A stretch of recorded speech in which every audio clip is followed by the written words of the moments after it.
These are the headlines that we're following at this hour. Amid the prolonged walkout by trainee doctors, the South Korean government decides to temporarily expand remote clinical services across the country in an effort to fill the medical gap. South Korean companies Samsung E&A and GSENC have won a mega deal to expand a gas plant in Saudi Arabia worth billions of dollars, the largest secured by South Korean firms in the Middle East. In Taiwan, search and rescue operations are underway as at least 9 people have been killed and hundreds of others have been injured in the strongest earthquake to strike the island in 25 years.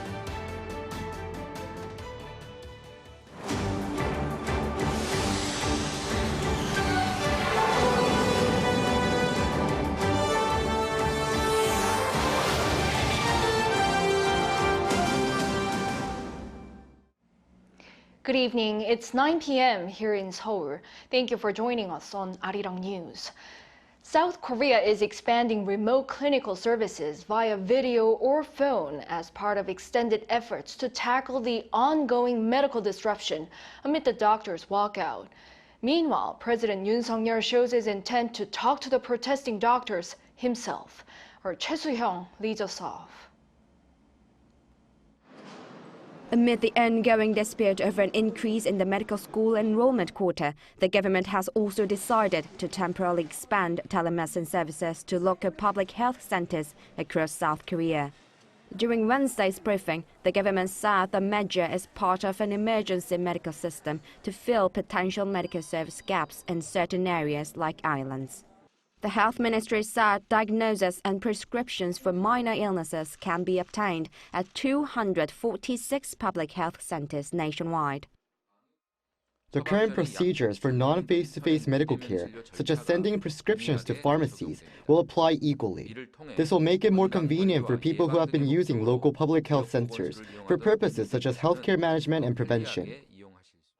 Furthermore, the government will go forward with a plan to increase the number of full-time professors in medical schools nationwide by 1,000 by 2027. Meanwhile, South Korea's presidential office said Tuesday that President Yoon wishes to meet with the junior doctors directly to engage in constructive dialogue, adding that the office is always open to the Korean citizens. The health ministry echoed those sentiments, calling on doctors to engage in talks and suggest reasonable measures for cooperation. The president wants to meet with doctors who are involved in collective action and hear directly from them. The government asked the medical community to engage in communication so that reasonable discussions can take place. Following Yoon's proposal on Tuesday, the Medical Professors Association of Korea said that the president is the only one who can make a breakthrough in the conflict. The MPAK also asked the president to meet with junior doctors unconditionally. However, despite continued appeals from the government, doctors have yet to respond. So far, there have been no reports of trainee doctors returning to their hospitals, and only 10% of the interns newly accepted this year had registered by Tuesday, the deadline for the new employment registration. Choi Soo-hyung, Arirang News. South Korean construction firms Samsung E&A and GSENC have won a mega deal to expand a gas plant in Saudi Arabia worth billions of dollars, the largest secured by Korean companies in the Middle East. Our Shin Se-byuk reports.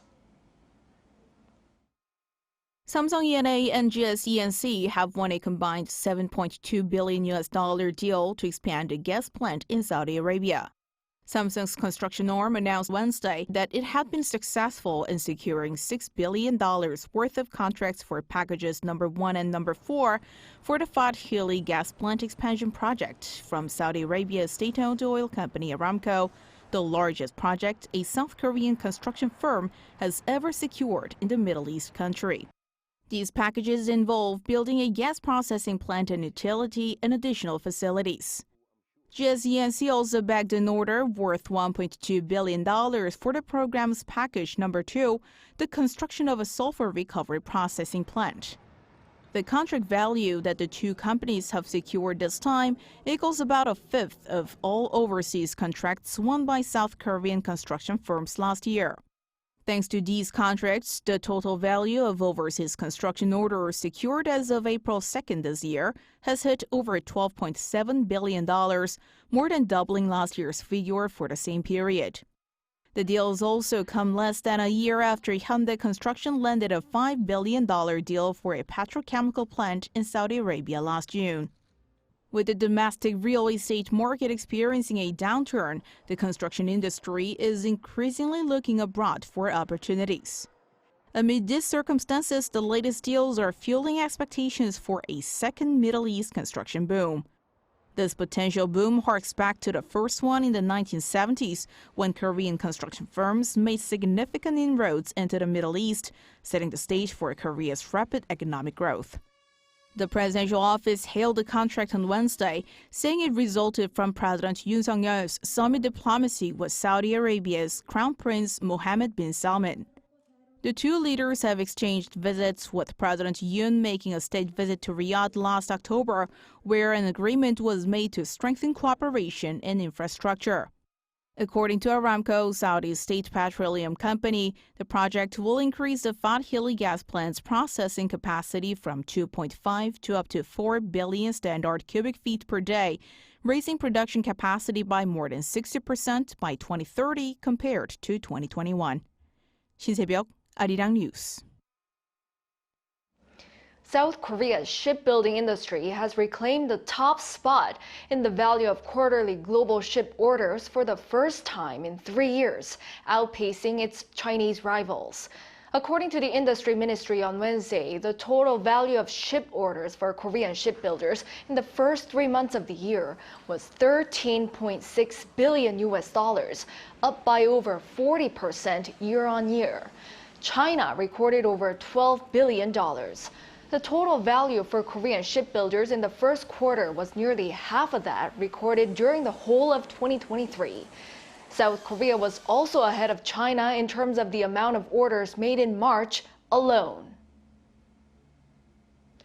The Yoon administration is planning to earmark 1 trillion won, roughly $740 million for R&D next year. Speaking to members of the media earlier on Wednesday, Senior Secretary for Science Park Sang-woo claimed the upcoming budget plan would be the government's biggest ever and aims to transform Korea into a first mover in advanced technology, including artificial intelligence, biotech, and quantum technology. Plans are also in the works to put in place tangible financial support for scientists, as well as efficient review and approval procedures. Shifting gears, with just a week left until the 22nd general election, both the ruling and opposition parties are zeroing in on their efforts on the battleground region of Gyeonggi-do Province, known as the Semiconductor Belt. A minor party has also joined the race. Our National Assembly correspondent Shin Ha-young went out and filed this report. Cities with plants run by major chip makers in southern parts of Gyeonggi-do Province, known as the Semiconductor Belt, have emerged as a key battleground for the upcoming election. And Hwasong City, where I'm now, is one of them. Parties have been announcing chip-related pledges and nominating influential candidates in the Semiconductor Belt. The main opposition Democratic Party has put up Kong Young-woon, a former president of Hyundai Motor, as a candidate for the Hwasong-B constituency. Kong pledged to establish a semiconductor and automotive convergence cluster based on his experience leading a global company. I've been part of Hwasong's industrial growth and history, and I'm ready to use my experience to keep pushing forward. The ruling People Power Party selected Han Jung-min, a former researcher in Samsung Electronics' memory chip department, for the same constituency. Han, who has been living in Dongtan, a town in Hwasong City, for a decade, highlighted his ability to address residents' concerns while pledging to establish a Human Resources Development Institute for semiconductors and create a stable chip industry environment. I will introduce an expanded version of the K-CHIPS Act. The chip industry is closely related to Dongtan. For instance, last year tax revenue from Hwasong City dropped by 300 billion won due to industrial problems. I believe supporting the semiconductor industry is key to Dongtan's development. A three-way race has developed with Lee Jun-seok, a former PPP chairman and current leader of the newly launched New Reform Party, entering the fray. The average age of residents in Hwasong-bi is 34.7 years old, making it statistically the youngest among 254 electoral districts. It's known for having voters who are interested in policies related to transportation and child care. All three candidates have proposed tailored pledges, including initiatives to improve transportation and establish specialized high schools. People in Dongtan are interested to see how the traffic network will expand following the GTX opening. In light of this, we're focusing on projects, including a tramway construction as our policy pledges. With just a week to go before April's general election, all eyes are on which candidate will gain the upper hand in the semiconductor belt, which is considered a pivotal swing region. 신하영, Arirang News.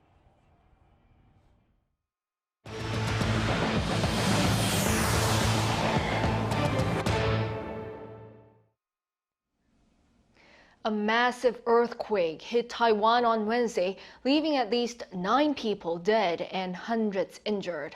Rescue efforts are underway after the strongest quake to hit the island in 25 years. Our Kim Jung-sil has the latest. A building in Hualien City leaning dangerously towards the ground shows the power of Wednesday morning's earthquake. The death toll is rising in Taiwan with at least 9 people confirmed dead and nearly 900 injured, according to Taiwan's National Fire Agency on Wednesday evening. At least 26 buildings have collapsed and rescue efforts are underway to save more than 70 people still believed to be trapped. Earlier in the day, Taiwan's weather officials announced a magnitude 7.2 earthquake hit the island at around 8 a.m. The authorities said the quake is the strongest to hit Taiwan in 25 years. The quake caused damage to a major highway as well, with thousands of homes losing power in Hualien, a city of 350,000 residents on the east coast of Taiwan. Authorities said more than 25 aftershocks were registered. The earthquake was so strong that it prompted other countries to issue tsunami warnings as well.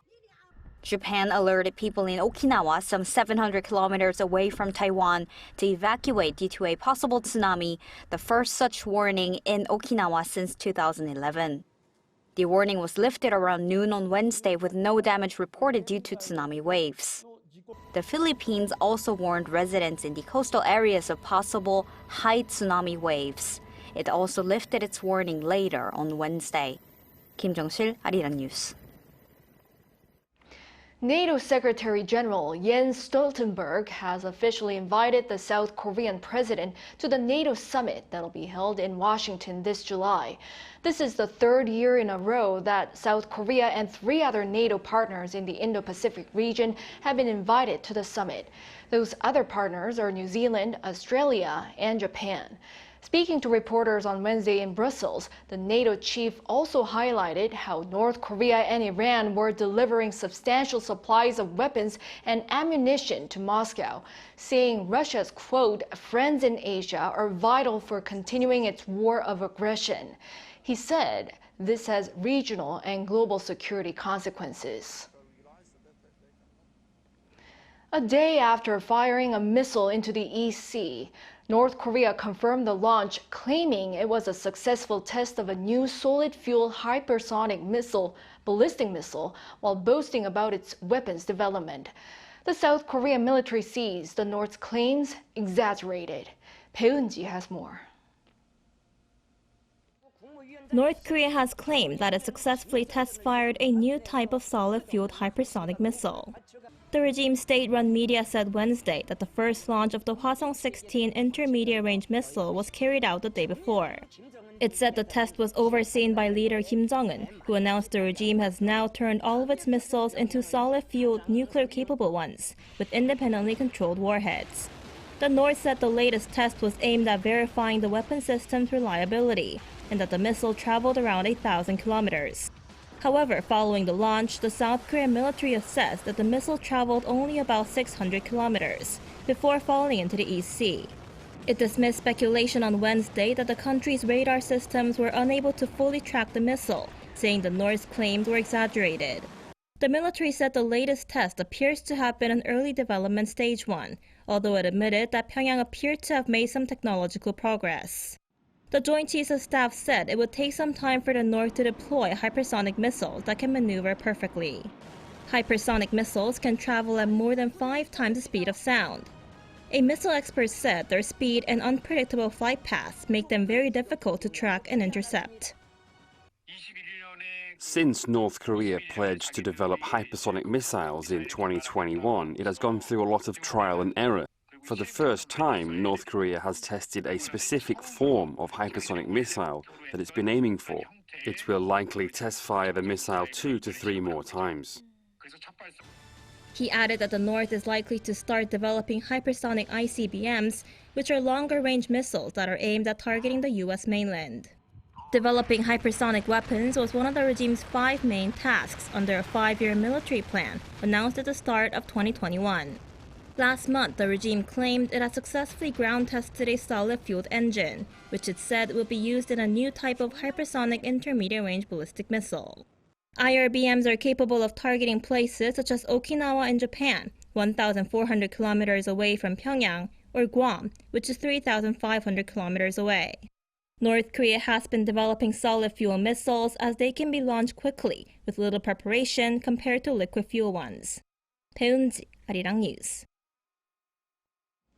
UN Secretary General Antonio Guterres has responded to an Israel Defense Forces airstrike that killed 7 aid workers in Gaza, calling it devastating. Amid widespread condemnation from the international community, the Israeli Prime Minister called the attack a mistake. Yoon reports. On Tuesday, United Nations Secretary-General Antonio Guterres called an Israel Defense Forces attack that killed 7 aid workers the day before unconscionable and devastating, while world leaders have also asked Israel to explain its action. The devastating Israeli airstrikes that killed World Central Kitchen personnel yesterday bring the number of aid workers killed in this conflict to 196, including more than 175 members of our own UN staff.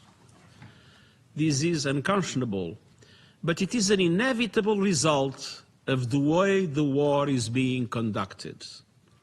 The World Central Kitchen confirmed on Tuesday that 7 of its team members traveling in a deconflicted zone in Gaza were killed. They were in 2 armored vehicles with the WCK logo visible and an additional vehicle. The strike killed a Palestinian man, as well as citizens of Australia, Britain, and Poland, and a dual citizen of the United States and Canada.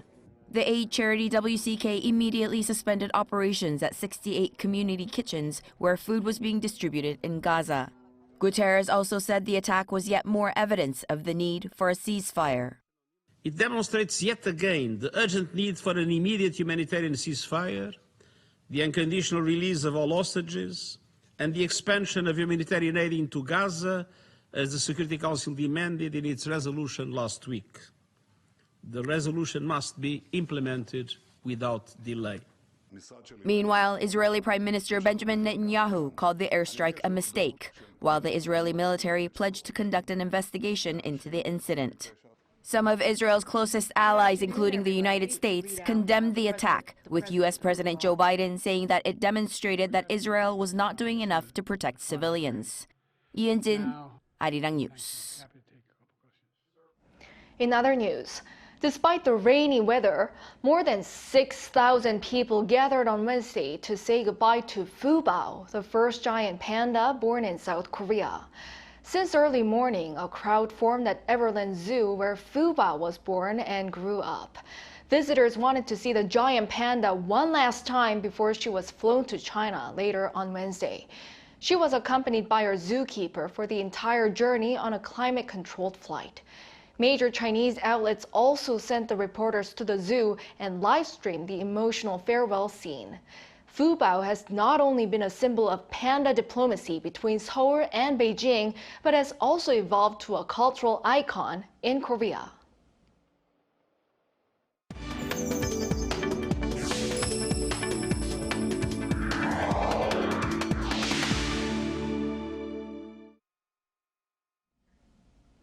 A country 18,000 kilometers and a 20-hour flight away from South Korea, Argentina has its own Kimchi Day. One former senator's love for kimchi was all it took for this to happen, and she recently visited South Korea to be a global ambassador. Our Kim Bo-kyung went to see her. Kimchi is an integral part of Koreans' everyday lives, a food that represents national identity.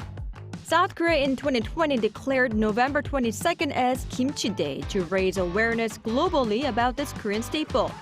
Ever since then, cities and regions in other countries have declared their own Kimchi Day. But in 2023, Argentina became the first to do so at a national level. This was possible thanks to kimchi lover and former Senator Magdalena Solari Quintana, who led a bill being passed in her country's Senate and House. During her recent visit to South Korea to become a global ambassador promoting kimchi, she cited its health benefits as one of the reasons for its increasing popularity.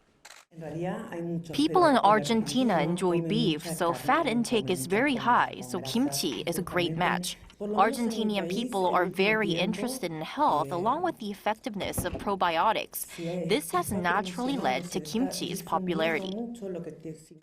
The bill was introduced in the Senate in July 2021, and it took almost 2 years for it to pass the lower house. Magdalena personally persuaded other lawmakers, and she says her will to show respect to the first-generation Korean immigrant community in Argentina was her motivation. When they settled in Argentina, they tried eating Korean food fused with Argentina's. It is our way to show gratitude towards the Korean immigrant society that's been living here for 60 years. When asked about ways to make kimchi be recognized more, she suggested Korea should look at kimchi in a different way and to actively use Korean roots based in other countries. It's not common to have a dish that everybody, regardless of social class, enjoys. The Korean immigrant community is very well formed in every corner of America. If Korea uses an asset like this along with social media, kimchi could be recognized more. Hoping that Kimchi Day becomes the foundation for boosting bilateral ties, she vows to make kimchi more well-known in Argentina. Kim Bo-kyung, Arirang News.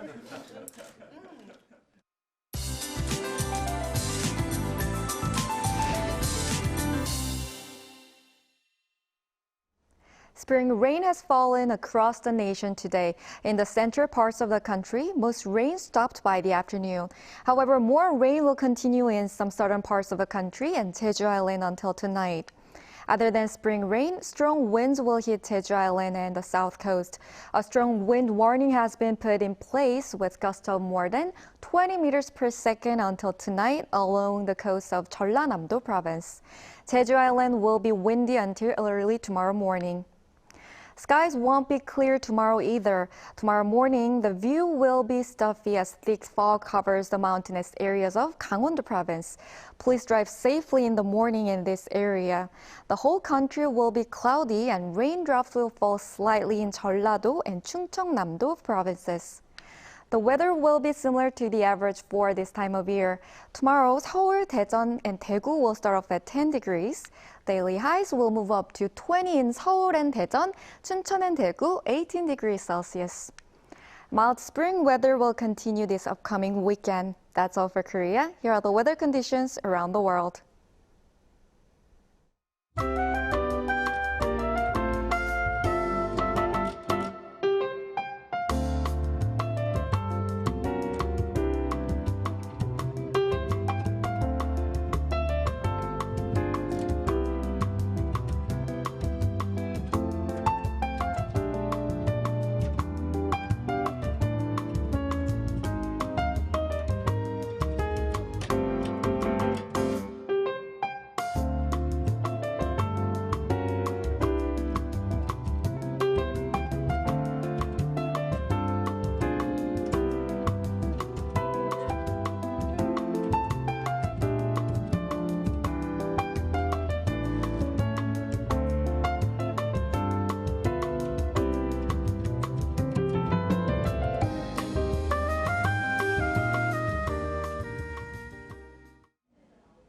Well, that is all for this newscast. Thank you for watching.